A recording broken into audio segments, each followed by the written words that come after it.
কয়েক দশক আগেও বিশাল আখের খামার কিউবা চিনি, রাম তৈরির জন্য ছিল বিখ্যাত। শুধু তাই নয়, অ্যালকোহল, পশুখাদ্যের জন্য মোলাসেস আর ব্যাগাস থেকে তৈরি হতো কাগজ ও প্যাকেজিং সামগ্রী, এমনকি আখের বর্জ্য পুড়িয়ে উৎপাদন করা হতো বিদ্যুৎও। তবে ১৯৯০-এর দশকের শুরুতেই ধস নামে এই শিল্পে। আন্তর্জাতিক বাজারে চিনির দাম কমতে থাকে আর উৎপাদন ব্যয় বেড়ে যায়। কিউবার অর্থনীতিবিদ ওমর এভারলেনি জানায়, উচ্চ ব্যয় ও কম দামের কারণে ২০০২ সালের মধ্যে শিল্পটি অস্থিতিশীল হয়ে পড়ে। This country used to export over 6 million tons of sugar, but the sugar industry consumes a lot of raw material like steel, fuels, and others, so its production costs are very high.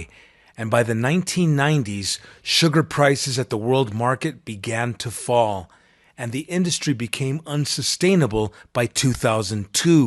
পরিস্থিতি সামাল দিতে ২০০২ সালে ১৫০টিরও বেশি চিনি কলের মধ্যে ৭১টি বন্ধ করে দেয়া হয়। এতে দেশটিতে ব্যাপক সামাজিক ও অর্থনৈতিক প্রভাব পড়ে। হাজারো শ্রমিককে অন্য খাতে স্থানান্তর করা হয়, ফাঁকা পড়ে থাকে বিশাল জমি ও যন্ত্রপাতি, আর মিলকেন্দ্রিক জীবনযাপন প্রায় স্তব্ধ হয়ে যায়।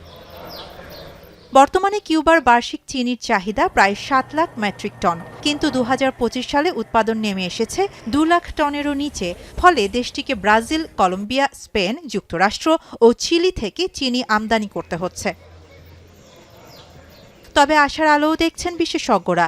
তাদের মতে, কিউবার কাছে এখনও রয়েছে দক্ষ জনবল, অভিজ্ঞ প্রকৌশলী এবং ঐতিহ্য, যা এই শিল্পকে আবারও ঘুরে দাঁড়াতে সাহায্য করতে পারে। In a country where you find vast experience in the sugar industry, many mechanical engineers and other professionals in the field, you have what you need to recover this national industry.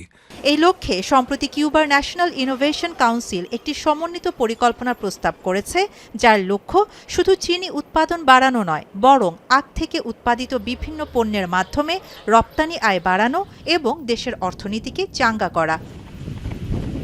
Shahana জাহান, এখন বিশ্ব।